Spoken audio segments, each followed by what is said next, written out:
What's going on, Alex? Yeah, we're gonna be talking about some of this new crop of meme stocks today, actually. Yeah, donut, Krispy Kreme. Who likes Krispy Kreme? Is it who's a Krispy Kreme versus a Dunkin' fan? Which one's better? I haven't eaten at them in a while, like years. I Like gotta be honest, I'm not honestly, sure. honestly, decades. But which one's better? I'm not Crispy? sure either's great personally, but I remember when I did go to Krispy Kreme, you could always see the donuts being made. That was such a cool part of the experience for a kid.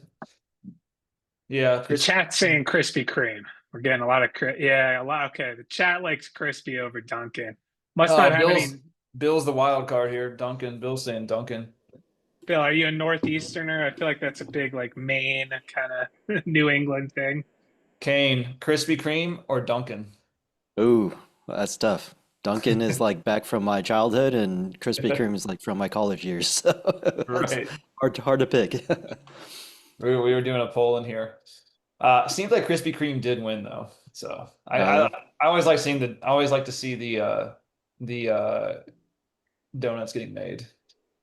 Oh yeah.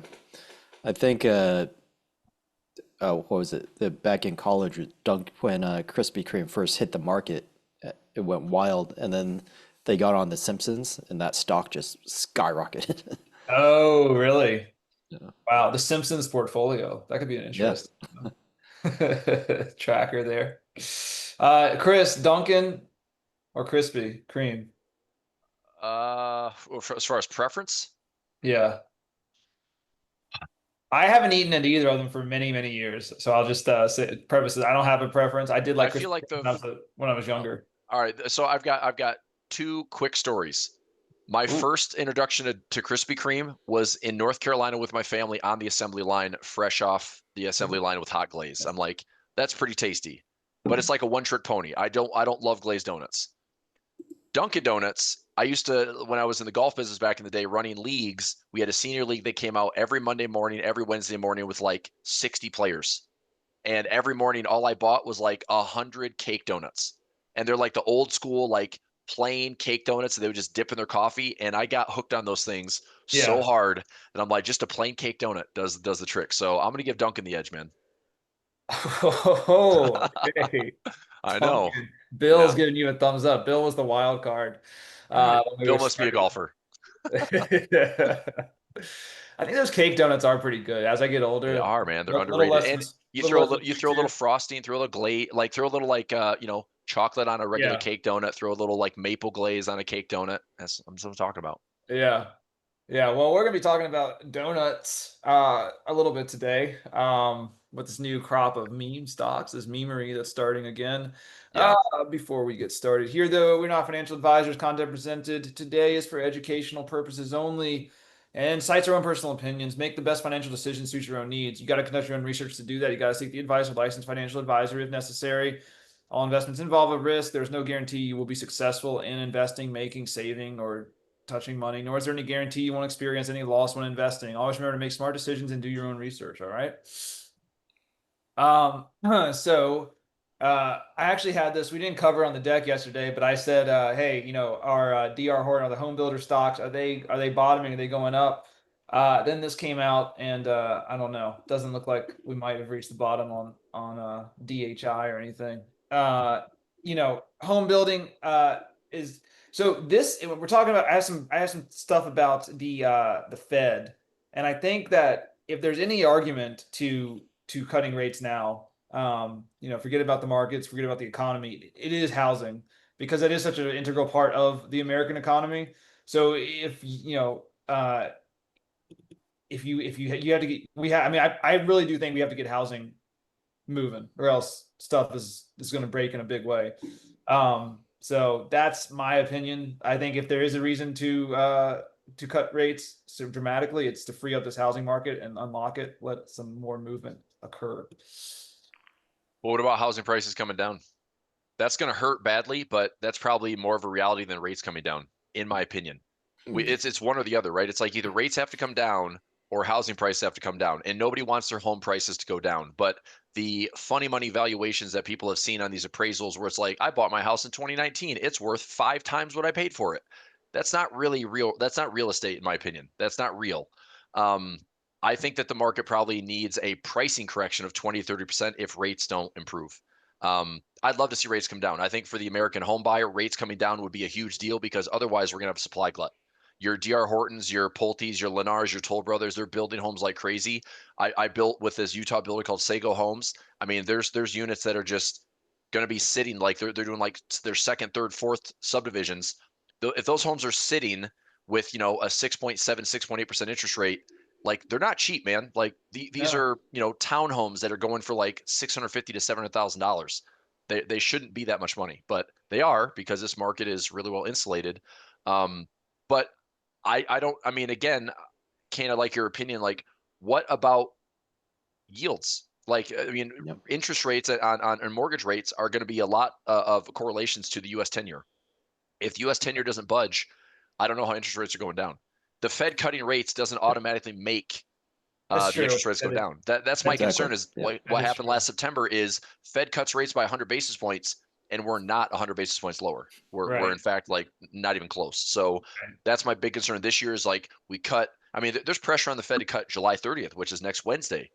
They might, but there could be also a descent coming in the Fed next week. But September probably going to cut by at least 25. December another 25.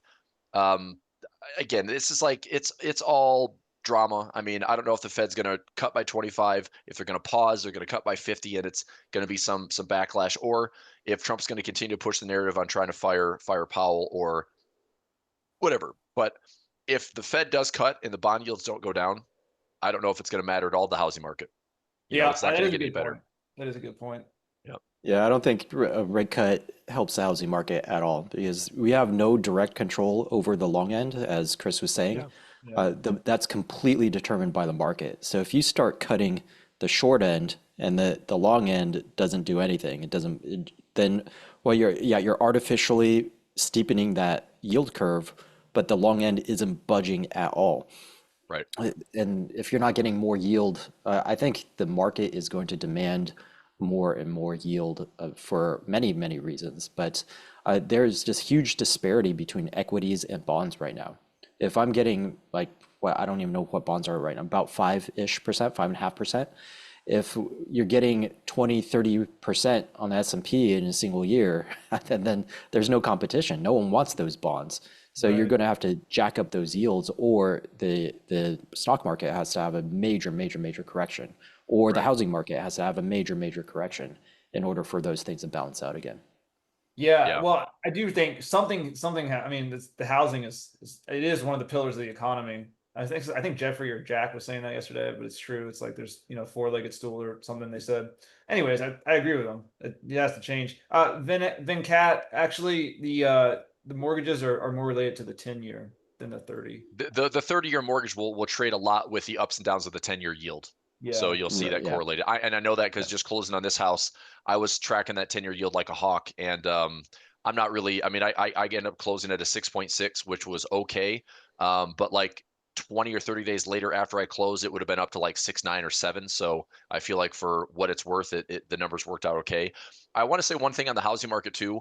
You know, we're all worried about this housing market, but since COVID, if you own a home, you're actually in great shape. If you Yeah. own a home, you're in great shape. Most people are sitting on mortgages. I want to say like almost 70% of mortgages out there, like 30-year mortgages in the US, are all like sub 5% because of either refis or buying homes in the last decade. Yeah. It's the new home buyers that are like feeling the pinch where this is what I'm saying. Like if we keep building homes and there's excess inventory, what I don't want to see is like homes are still unaffordable because house prices haven't come down, rates are still high. It's unaffordable to get into a home, and then who scoops them up?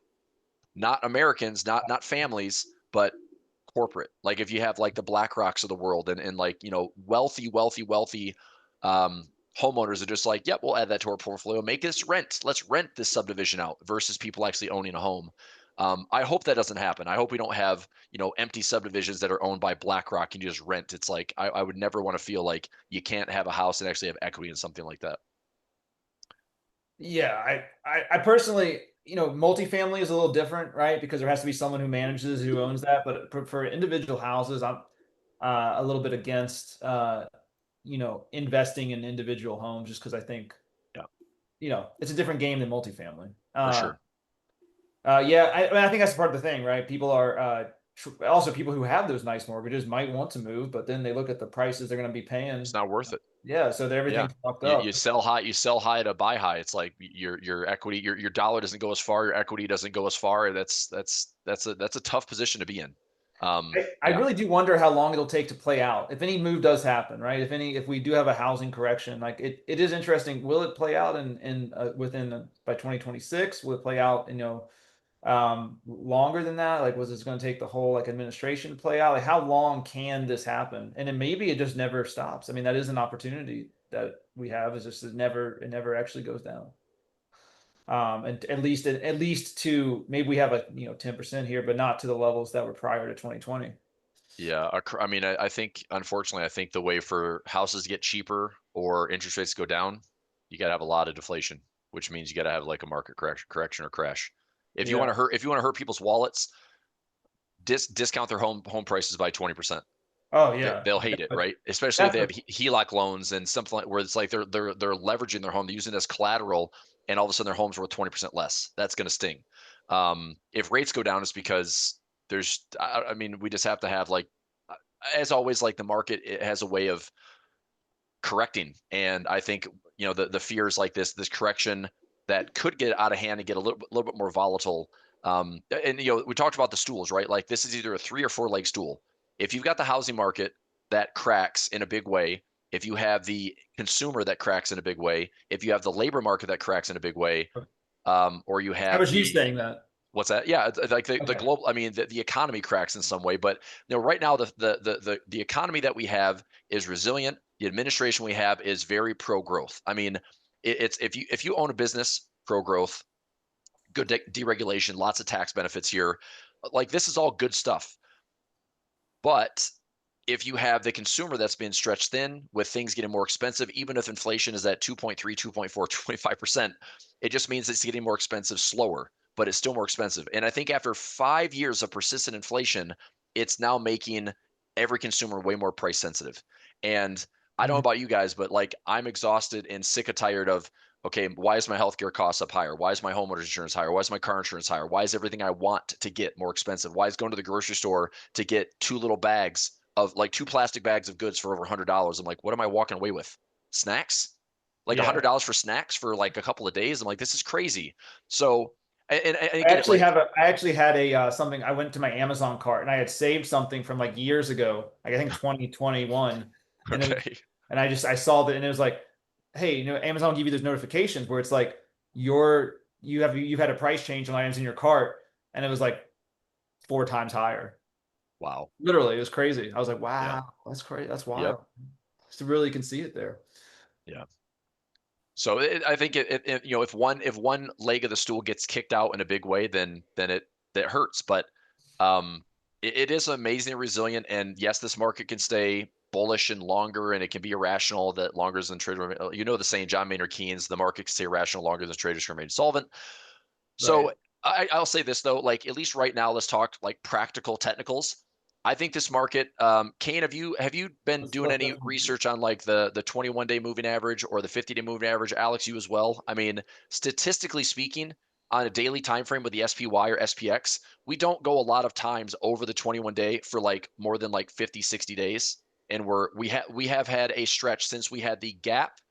I'm trying to think. My 21 day is right here. So since we had the move up in April above the 21-day moving average, we are now 62 bars above the 21-day moving average. We've had a daily close above it every single day for 61 trading days. That's like, I think the NASDAQ is doing the same thing where it hasn't happened since like 1985. So that's a bit of an outlier for me where I'm like, okay, I can see the market pulling back to the 21-day moving average. Also, we're like 300 points on the SPX above the 50-day moving average. I think we're going to have a pullback to at least that 21 or 50-day moving average. The timing of this, in my opinion, is this market is priced in a lot of good things. Like we inked a deal last night or a good faith deal with Japan, and the market, poked all-time highs again this morning. but we're not going any higher. It's like, I think that a deal with Japan, Indonesia was announced this week or something like that. We're working them out. And then we still have the Eurozone to see what happens by maybe August 1st. But I think that the market kind of ran with this idea like tariffs aren't a big deal. The US is going to find ways to do deals with everybody. And it got priced in. I think that the August and September window is perfect timing for at least some type of correction.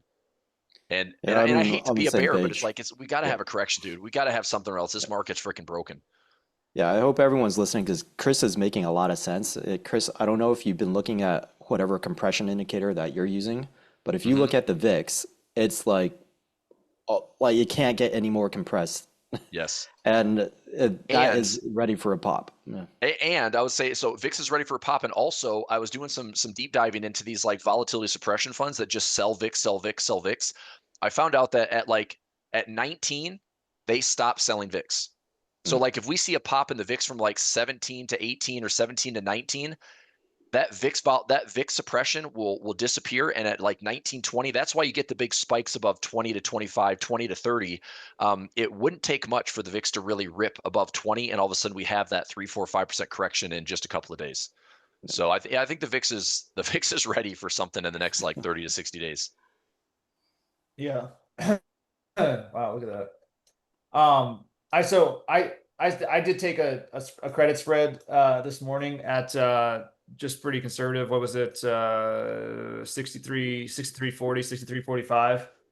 Nice. After we peaked up here, because I mean, if I was watching like the 3 minute, I mean, we really just wanted to touch all-time highs, and then it started selling off. So we'll see Yep. how it works out. But I foresee us moving, staying below this after this, because it was a pretty firm rejection here on this candle, in my estimation, of that level. So yeah, just taking a bear call spread. So basically, folks, I wanted it to stay, and I could have gone 63.35, 63.40. But I was just like, be more conservative. 63.40, 63.45, right? You sell the 40, buy the 45. And you just want it to stay below those for the rest of the day, which I think it's going to sell off. I think we're going to, end the day in the red. We'll see. Oh, Jim. Oh, okay, Jim. Did you take that from Telegram? Yeah, Chris, we'll give that link to the someone here. We'll give you that link to the YouTube page where you can look at all these recordings whenever you want. Watch them over and over again. Boom, boom, boom. I know we'll kind of segue into this, but I did want to look at pricing out some Tesla. We have Tesla, Google, Intel. Today after market is Tesla, Google, and tomorrow after market is Intel. I want to take a look at some earnings on those, but let's talk some donuts here. What do you got there, Alex? Yeah, well, so again, meme stocks rallying. It started with Open. And it was Open is a I don't know what they are. They're a real estate startup. They flip houses, and then I guess they sell those houses to like a GP or an LP or something. So basically, that kickstarted a new meme craze, dude. We have Krispy Kreme, we have Donut, we have GoPro. Do you guys play the memes games? Do you just go YOLO? You have any YOLO bets? I was looking at Open yesterday. I was like, it's only like 20 cents, it might be worth it just YOLO and something, a little bit. But Is it though? Is it? I mean, if you're right, it's worth it. But it's like, man, it is the dumbest thing. It's like it is like it's playing the lottery, dude. I mean, honestly, I was over 4th of July. I'm in a cabin. We cross over the Wyoming border. We buy a lottery ticket, and I'm just like, why? I might as well. It's like that's $20 I'm never gonna see. It's like you can't win if you don't play. It's like I get it, but it's like we didn't get a single number right over like a triple pick and like the Mega Millions that was 150 to 200 million. I'm like, not a single number, dude. Not like don't even like wet the whistle of like it was worth the play. Anyway, give you a little taste. So no, I don't play the meme stocks because you never freaking know. It's like that's. I mean, I'm looking at Open right now from, is this right? 56 cents up to $5. So we got like a 900% rip on that stock. Yeah. And Krispy Kreme, it's already faded. It's like it's just, if you've ever heard of a pump and dump, that's what meme is. It's like you just get a rip for the day or two and then it fades. If you're not out like right away, you're gonna be a bag holder and you feel like an idiot. So these are the dumbest things to chase because you're going to be chasing something that's pretty much meant to be pumped and then dropped immediately. So Yeah, just I be mean, careful. honestly, you should have gotten in here on any of them back before this started. I mean, Open, Duncan, and even KS at Kohl's. Like, what the heck? I used to go with my mom to Kohl's. I don't know. Does anybody? I guess people still shop at Kohl's. I definitely don't ever shop at Look at Kohl's. that thing. Yeah, 7 to 21. Yeah, I mean, JC Penney did that right after COVID. Like we had, pops on like JC Penney, Hertz. I mean, these are like this retail is going to go bankrupt. It's Game. like I Yeah. think I think the joke is if you go to Kohl's, you walk away with like $1,000 of Kohl bucks. They have to go back into Yeah. the store and buy with. So, I mean, I was always like good for like back to school stuff when I was getting clothes. I'm like, yeah, Kohl's is cheap because it's like everything's like 75% off. Yeah. But yeah, as a stock, it's just a struggling retailer. Yeah. Yeah. Mark, that's the thing is these are not yeah, well, they're not smart, honestly. Yeah. They're just a casino. They're just a casino. Yep. Yeah. So my answer is no. Like I don't play memes. I like Dogecoin, Fartcoin, Shiba Inu, all that stuff. Like no, I didn't play any of those. I didn't chase any of those. I had friends that did. I had friends that asked me like, hey man, you do anything? Like, what about Shiba with Elon Musk on Saturday Night Live? I'm like, sell it. Sell it. Yeah. Like I just wanted no interest in thinking that was a real move. So Yeah. anyway, Yeah. Zoom user feels strongly about the memes. I Actually see can't, that. I can't say that word, Zoom user. I think we won't be able to upload to YouTube, but yeah. um, so this is a pretty interesting. Again, we're just talking about hearsay, and I don't know if this has anything to do with the markets kind of being in the red yesterday and today, but now we have, of course, this is not going to happen until September because Congress is now adjourned. But he is saying he's disenchanted with Powell. They're open to modifying the Federal Reserve Act. How possible that is, I really honestly don't know. It seems just as like it's going to be a bunch of hot air. I don't think anything's going to happen on this front. But it is interesting that Powell's getting so much shade, and now they're actually, I don't know, maybe they do it when they come back in September. Who knows, man? I don't know, man.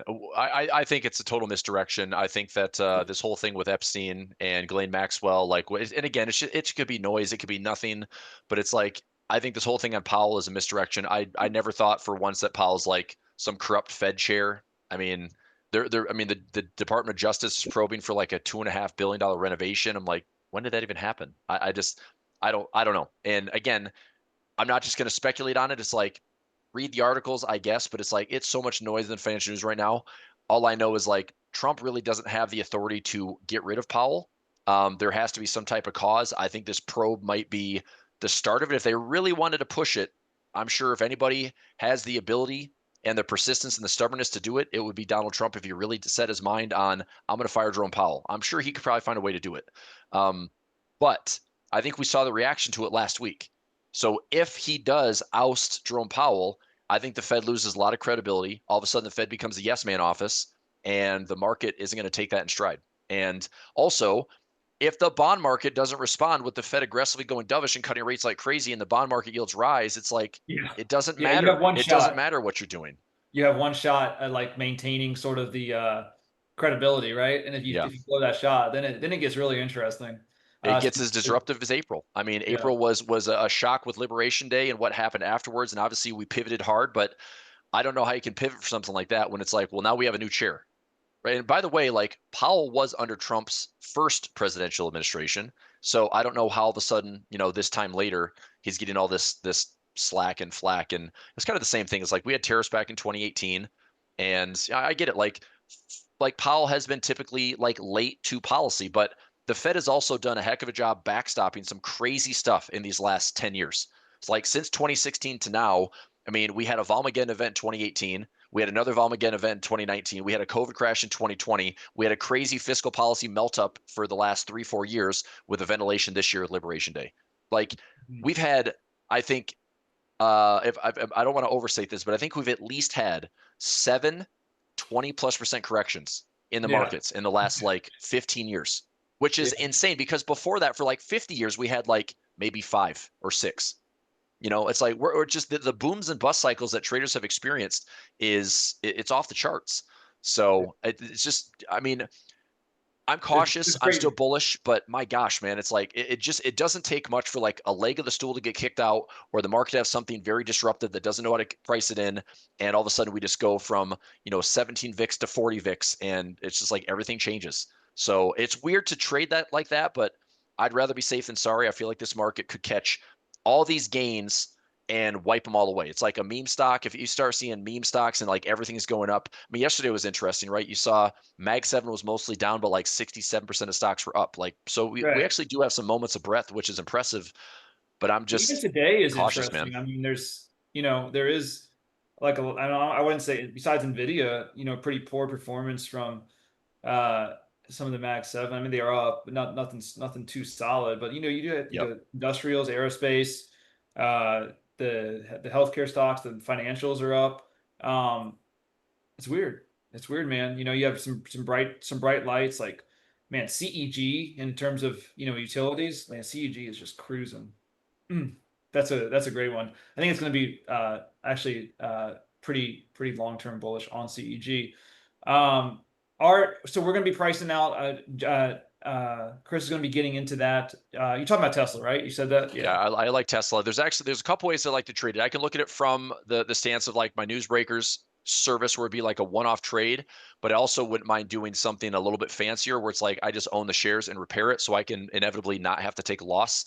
Because the premiums on Tesla are so good and the volume option on Tesla is really, really high. So Yeah, I'll why don't we price get I'll into price it that? out. We'll Let's, talk let's about go it. ahead. Yeah. I'm gonna stop sharing my screen. You get into it. Let's see what you got. Okay, cool. Good crowd here today, folks. Thanks for all showing up. Yeah, for sure. All right, and feel free to jump in here, guys. So I'm going to look at Tesla. I'm going to do some fancy math here. So we talked about this a little bit on, I think, Monday when I was on the profit panel, but I'm going to go Tesla here. I'll show my screen. So everyone can see my broker screen here, yeah? Yep. Okay. So I'm going to grab this. This is Tesla going back to earnings history. The last, 10, 15, 20 earnings prints, I can go all the way back to, I mean, go more, but it's like I can essentially go back to 2013 and see what the average earnings prints are. I'm more curious about the last like 10, 15. So the average is around 12.64%. I'm going to round that up to here. We have 14, 16, 13, and 12. We've obviously had a lot of volatility, like post-election into this year. Elon Musk, super volatile. I still think if you're willing to be bullish on Tesla, it's because you're not trading the automaker. You're trading the energy component, the AI component, the humanoid component, the robotaxi component, all these like things that you're building out for the future of like what could be optimistic for Tesla moving forward. I still think it's volatile, but I'm going to go ahead and calculate roughly a 13% move. Okay. And if I want to be more conservative, I would say like 15 to 16%. So let's compromise here. Let's go 15%. So a 0.15% move on an underlying stock that is trading at 333.30. So 15% times 333.35. So I'm looking at about a $50 move on Tesla. Now, it's not something I really want to be like You're being fading pretty hard. conservative with that. The implied is only about 7.3. Average move though is 11. So it usually That's going out to Friday, right? this is, yeah, I guess it's supposed. I'm looking on earnings whispers right now. Yeah. So I've got a plus minus of 23. I'm going way above that. Like, Yeah. because it's like basically if I get surprised to the upside, I want like a high fill. So there's two ways I'll trade this. One is if I do if I'm willing to own Tesla, here's one really nice way to do it. I could say, let's put this on the we're trading at 333 right now. If I did a 335 by 332.50, so I could do a credit spread and basically pull in $1.30 to risk $1.15. Now, if Yeah. Tesla surprises to the upside, I'll keep that $1.30. That's an easy trade, and the most I can lose is $1.15. That's probably the safest trade, right? And that's only going out a couple of days. So if we have anything positive by this Friday, the market has earnings on Tesla tomorrow or today after market. So by Thursday, Friday's pricing, if we have a move to the upside, that $1.30 should be trading for $1, 90 cents, 80 cents, whatever, and I can take some profit on that.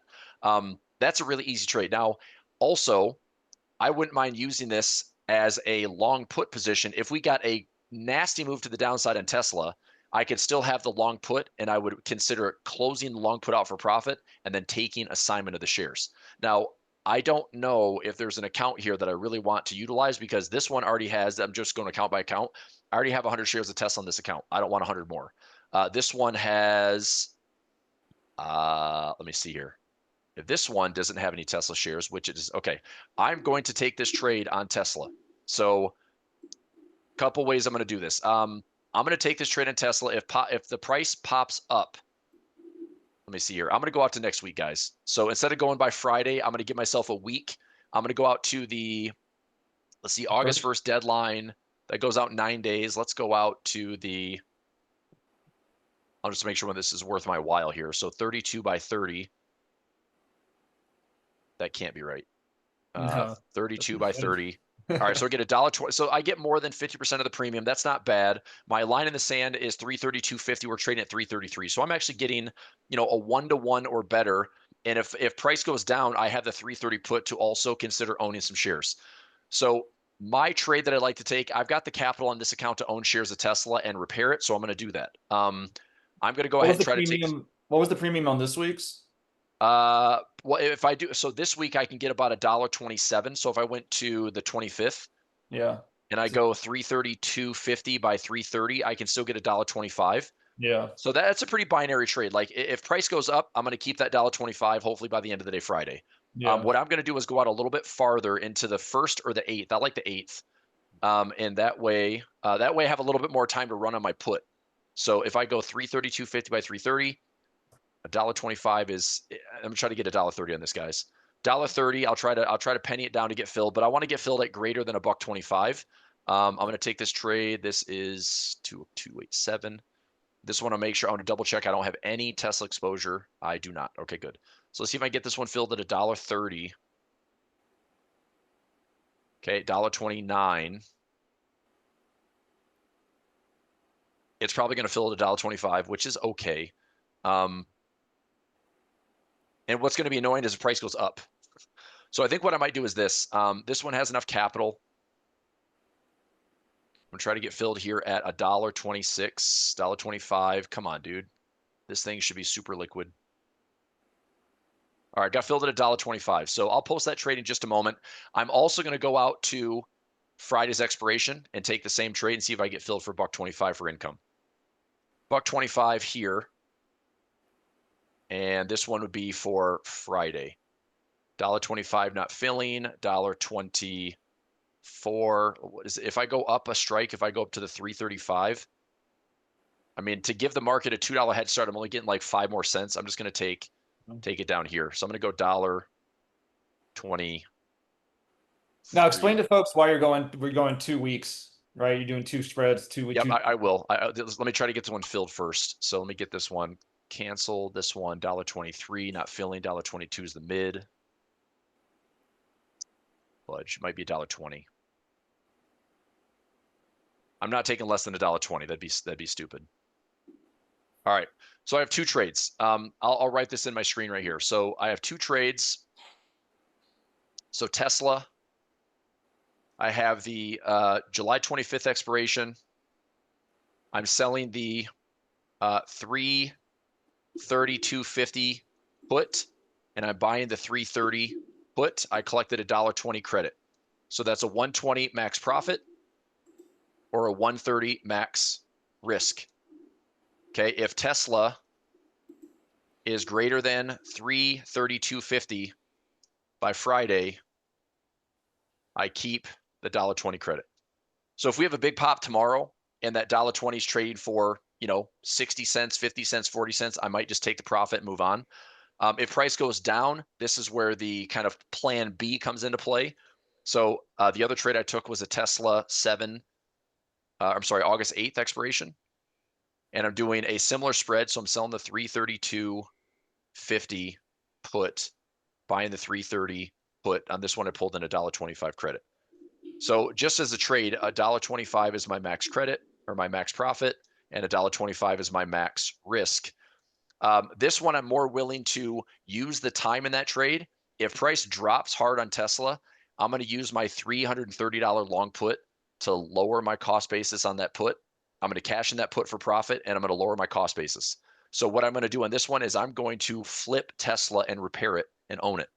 So if price goes down, I'm going to do this. I'm going to dump this position for a loss, and I'm going to keep this position, and I'm going to ride this put lower for profit. I'm going to ride the long put lower for profit and then calculate my break even, sell another covered call, and repair the trade. So my goal is if I can own the shares, I'm going to try to repair this for at least $1,000. So if I lose, $130 here and I can repair this thing for $1,000, I'll still make about $870 on the trade. And I can hopefully do that within the next like 20 to 30 days. So it's a little bit fancier because I don't want to lose. Like the net position here is like I could just take a credit spread, and if I win, I win. I lose, I lose. That's fine. That's like totally binary trading. But I want to win. I want to use my capital that I have to own the shares. Like this is a margin account. I should only have to tie up around, I don't know, maybe $12,000 to $15,000 to own this. And if I can flip it for $1,000, which would only take me maybe 1 or 2 covered calls to do that, I should be able to do that.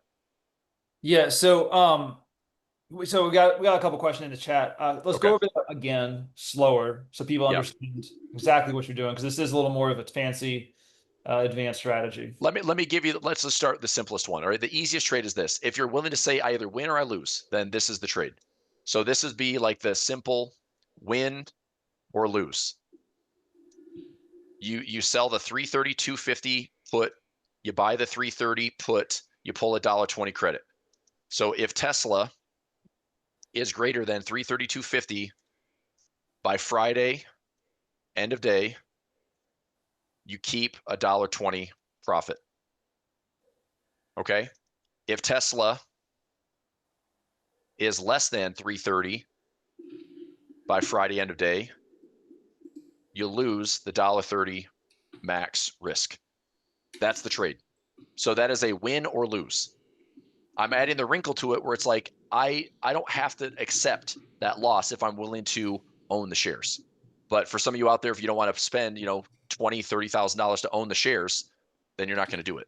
So this is like a binary trade. This is the simplest way to trade it. I think Tesla, last earnings were terrible. We've got some more robo-taxi optimism built in. Who knows, right? Like it's been sideways for a while. It's obviously volatile. I would say if Trump and Musk were fighting more, then maybe I'd be more bearish, but I'm really not. I think that this stock at least like kind of goes sideways, maybe has a little pop here and there.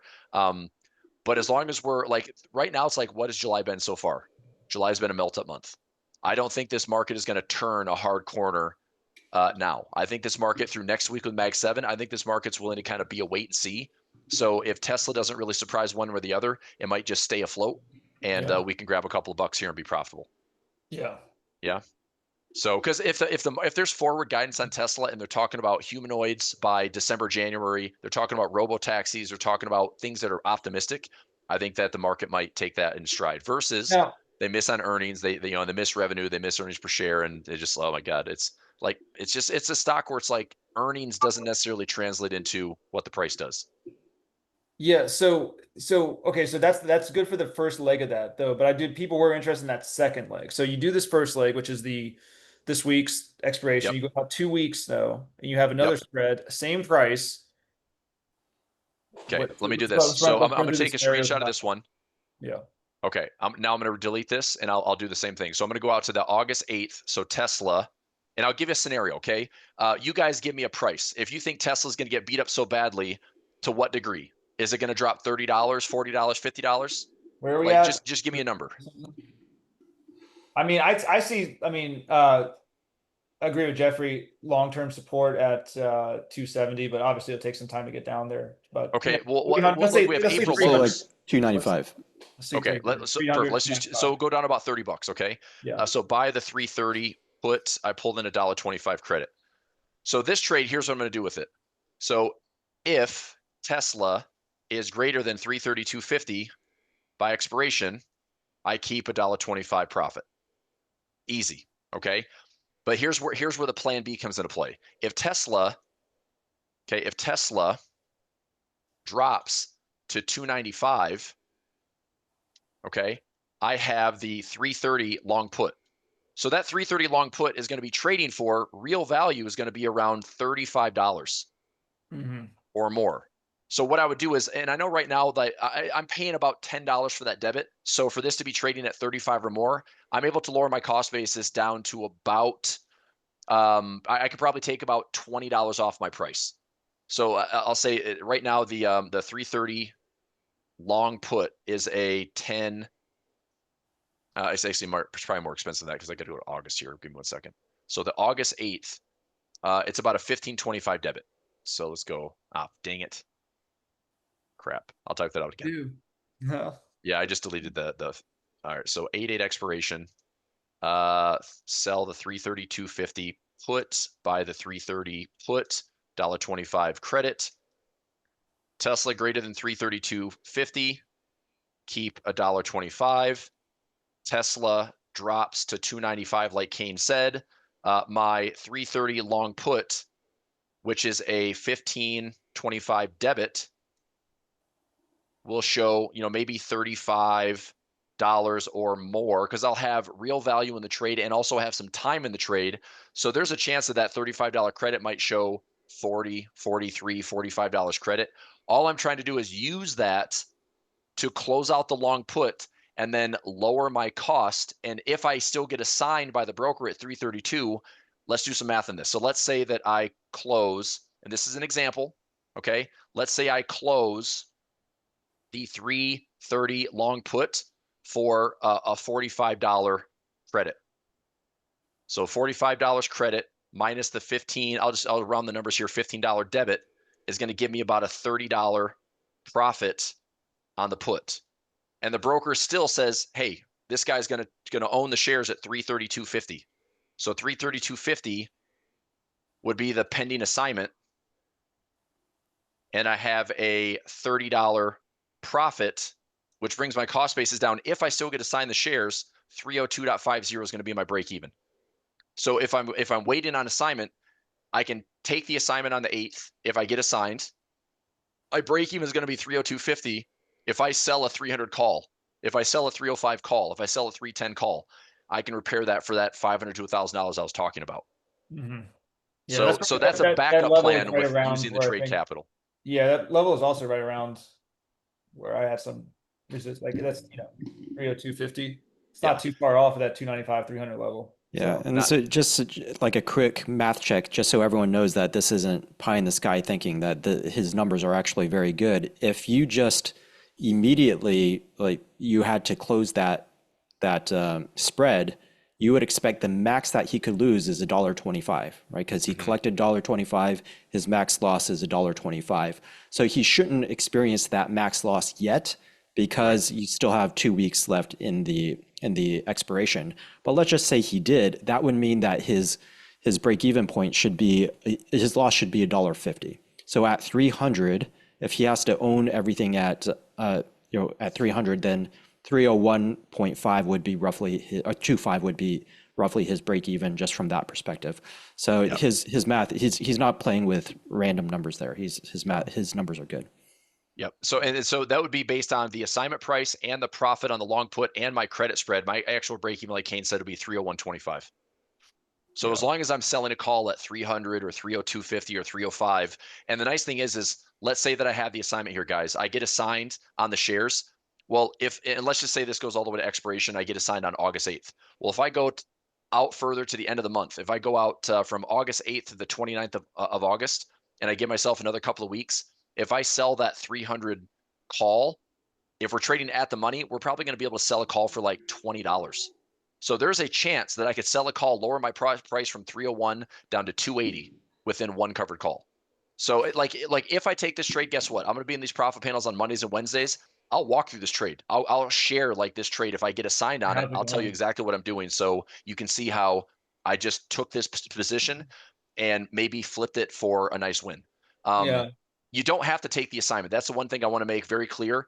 If I take this trade for the 25th, which is this Friday, or I take the trade out to the 8th, if you do not want the assignment, then you just take the $1.25 loss here. You take the $1.30 loss on the trade that expires on Friday. Like a credit spread doesn't mean you have to get assigned. There is assignment risk if price drops really aggressively, and the broker might attach you as the one standing seller or the sell put, which is going to be I'm expressing I want to own the shares at 332.50. But my point is, like, I'm not going anywhere. I'll be on these profit panels, and if I get assigned this, like, I'll absolutely share with full transparency what exactly I'm doing. And my plan is to take maybe on this trade about $12,000 to $15,000 in buying power and flip it for $2,000 or $3,000 profit. I say 1,000, but I'm like, with the premiums being as good as they are, especially if we have a spike up in implied volatility on Tesla, if it goes down, I should be able to get higher premium for that sell. So I don't know. I think $1,000 to $2,000 is pretty good. I'm already on the year for Tesla so far. If I go out to what Tesla's done for me this year, I want to say year to date has been pretty good. Tesla year to date's been up around $38,000. That's not too bad. And I've only owned the shares for like maybe 3 to 4 weeks at a time. So I own it, I repair it, I own it, I repair it, and I've done that a lot. And I'm almost up about $38,000 by just doing that for the year. So I'll take my chances, but support here around 275, support here at 288. If it gets really nasty, then yeah, I got to ride that put down. That's the nice thing about having the put at 330 is if we get like a crazy move, guys, to the downside, then I can ride that put down 40, 50, 60 bucks too. So it can help me where if I'm willing to own shares at 332, but the stock drops $60, well, I can capitalize on that monster move with a 330 long put, which helps. And honestly, when the market crushes Tesla and we have a huge gap, don't give it a lot of time, but I'd say within the next like 60 to 90 days, we probably fill that gap. So it could be, I don't know, it could be pretty easy to repair in my world. But I'm obviously watching the prices and doing the math and trying to make it as simple as possible. So I'm hoping this isn't like too over everyone's head because this is a backup plan. The easy trade is don't worry about the assignment risk if you don't have the capital for it. But for me, I have the capital for it. I'm willing to own the shares. And even if I take a loss for Friday, I would still take the trade this way and repair it. And I'd hopefully make $1,000 or $2,000, wipe away that $1.30 loss and make, $800 or $900 minimum. So like I said, every profit panel, if we want to talk about this, if there's an assignment price to it, easiest trade, guys, would be price goes up on Tesla and I don't get assigned. I keep the 120 and I keep the 125 and I just make $250. Big deal.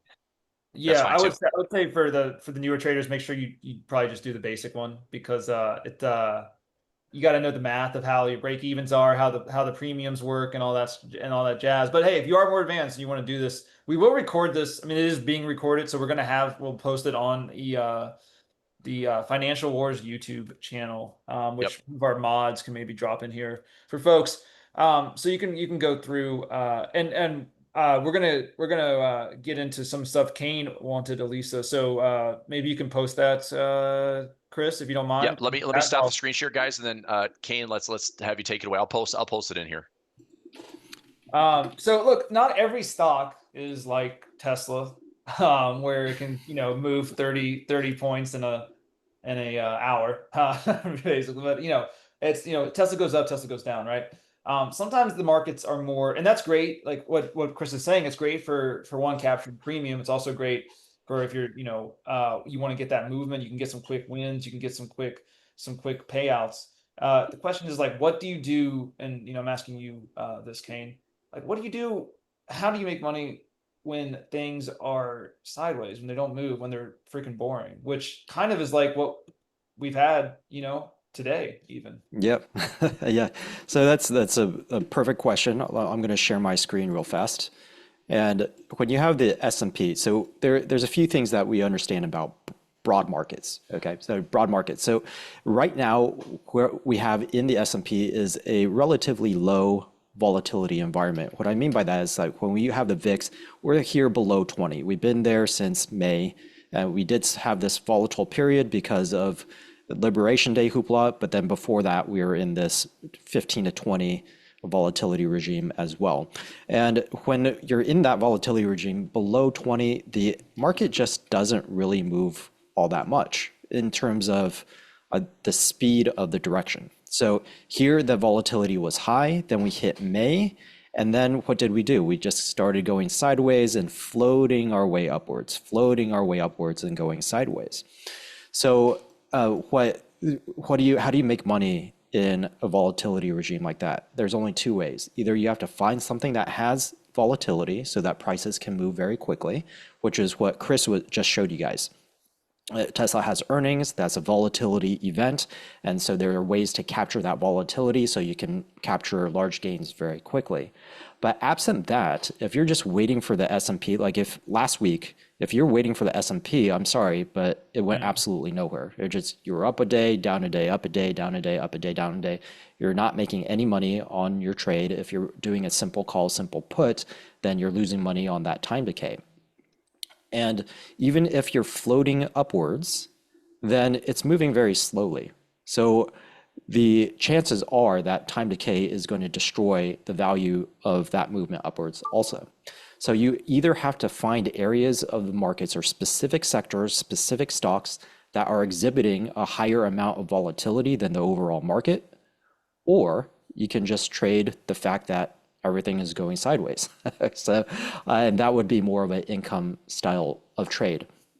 So here's a really cool thing though. Right now, we're in a special place in the market because we keep on making all-time highs. This was an all-time high, then a few days later, an all-time high, a couple days later, an all-time high, a couple days later, all-time high, today, an all-time high.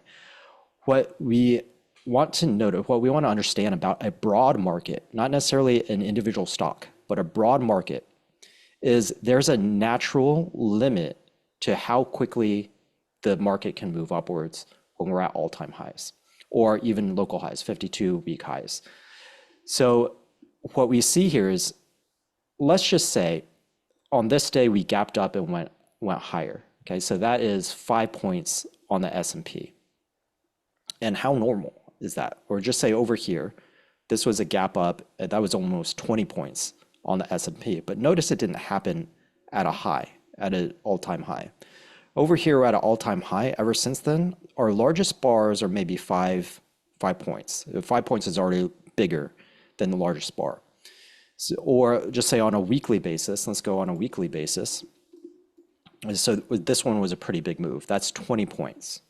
So my question is, how is it possible? Is it possible for the market to go 20 points this week, 20 points next week, 20 points 5 weeks in a row, 10 weeks in a row? Can it continue to make 20-point moves when we're at all-time highs? And the answer is no, because if it could, then we'd be at 730 in a month's time. And there's no one on Wall Street, no one in the world is projecting that we're over 700 by the end of the year. So forget about next month, right?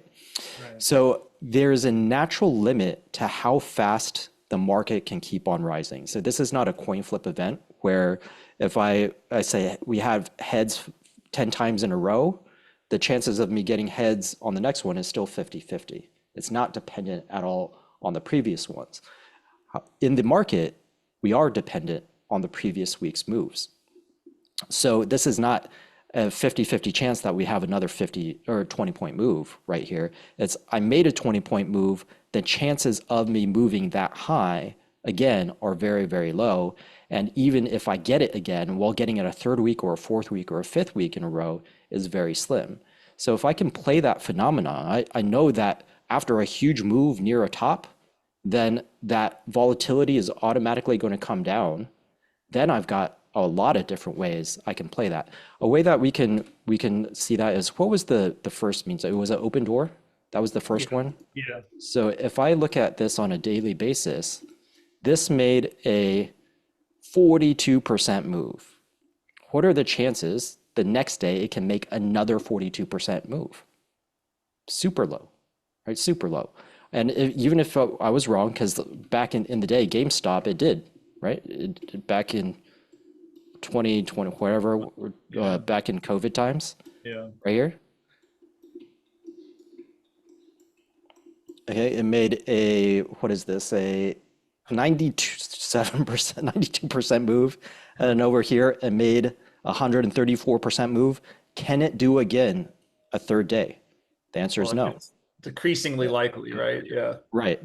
So it's not the coin flip event. We know that there's a limit. It cannot keep on doing that over and over again. So basically what we're saying here is that after a huge move like that, the normal market behavior, especially on a broad market, is that the volatility will crush and your ability to move, your ability to move, continuously move upward is low. So what we're seeing here is this chop sideways in the markets. And I know that my ability to surge upwards is limited. Even if it surges upwards and I lose once, chances are next week I'm going to win. And if I lose twice in a row, then chances are the week after that I'm going to win, and I'm going to be able to keep on playing that phenomena so that eventually my winnings far exceed my losses from those two random spikes upwards. So right now is a really great opportunity to start looking at my favorite way to capture this is through butterflies. So if I'm able to say capture a butterfly that does something like this, okay, and if we stay flat, then I make a huge percentage gain, and then if we stay within our expected range, then actually I still make money all the way through here. If this is my profit cone, okay, and then a movement outwards represents a loss. But if this is like a 300 or 400% gain versus the loss that I make, well, guess what? I'm going to do it again next week. I'm going to make all my money back and then some. I'm still going to make several 100%. So this is one of my favorite ways to trade, especially over the weekend, because prices can't move over the weekend. You can get news shocks that cause a gap up. But for the most part, if you know how to look for these opportunities, for the most part, you're not going to get giant movements on the weekend. So if you pick quiet stocks that aren't in the news a lot, then chances are they're not really moving over the weekend.